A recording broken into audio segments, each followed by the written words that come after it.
I think one thing we have to do is rewrite a more responsible history of what has happened in this land for a long time. Not in the last 3,000 years, not in the 1400 years. What people in this land have done for a long time has to be brought back. In other countries, people are studying this. If you go to…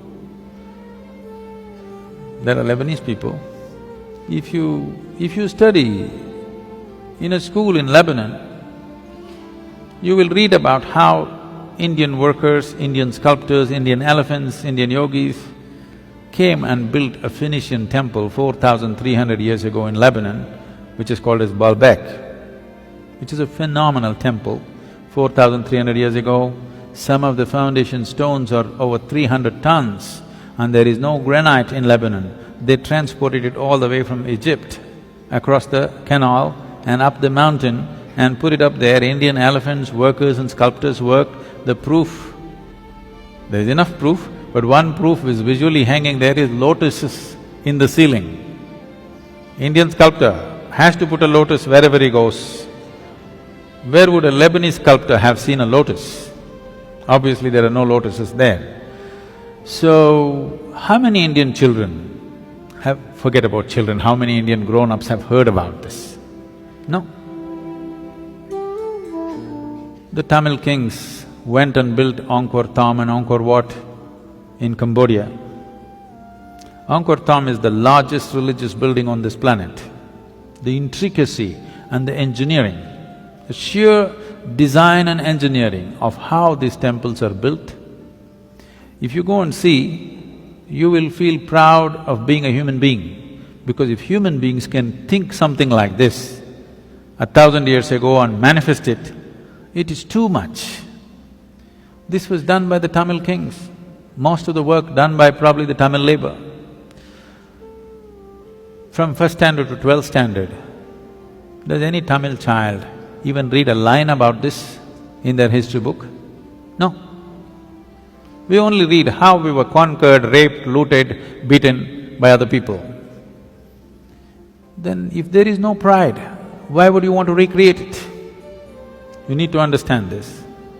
A culture or a nation is just an idea. When human beings take this on as an identity, attach some pride to it, it burns through one's mind and into his heart. Now he wants to protect it, rise it, keep it clean, keep it wonderful. If you do not build pride into it, then people will want to avoid it. Everybody will want to avoid it. Now, whatever you think is most successful in the world, you will want to imitate that. Today, our idea of success has become purely economic, not aesthetic, it is not intelligence that we value, it is not wisdom that we value, it is not beauty or aesthetics that we value, it is not spiritual attainments that we value. Who is the big man in Coimbatore, if I ask? People will only name the richest man in the town. They will not name the wisest man in town, the most beautiful man in town, most meditative man in town. No, the richest man in town is the biggest man. So who is the biggest whatever? Whichever is the richest nation, whichever is the richest culture, power and money have become the highest goals, which itself is a very rudimentary way of looking at life. Because of that, right now, I promised the American meditators, next 2 years I'm going to invest a lot of time in United States, because knowingly or unknowingly, they have taken on the leadership in the world. In a sense, see, if all the American people wear blue workman's clothes, half the world is wearing Americans' workman's clothes.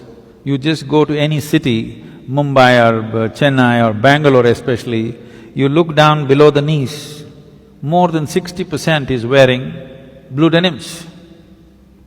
When we have the most intricate weaves, there are over 120 weaves in the country which are unique and many of them are dying, no other culture on the planet has the variety of weaves that India has.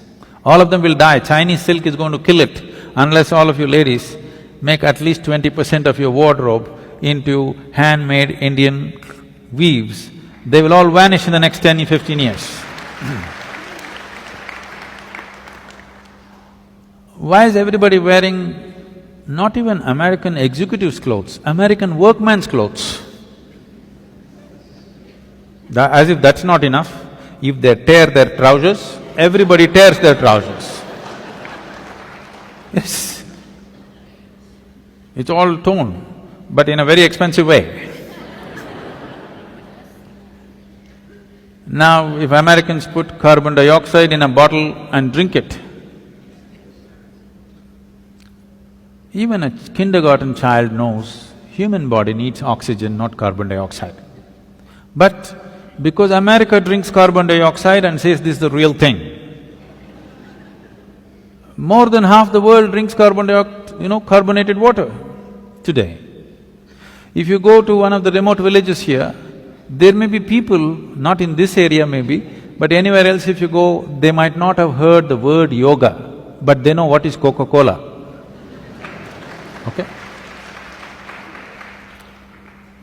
So, I thought if Americans tear their trousers, everybody tears, Americans wear their pants down in their seat, everybody does the same thing, Americans drink carbon dioxide, everybody does that. So I thought if we can get America to meditate, the world will meditate.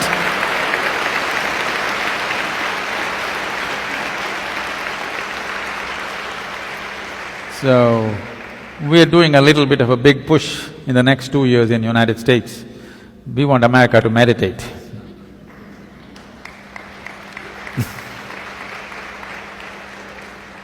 They're kind of getting ready, they're tired of the carbonated water.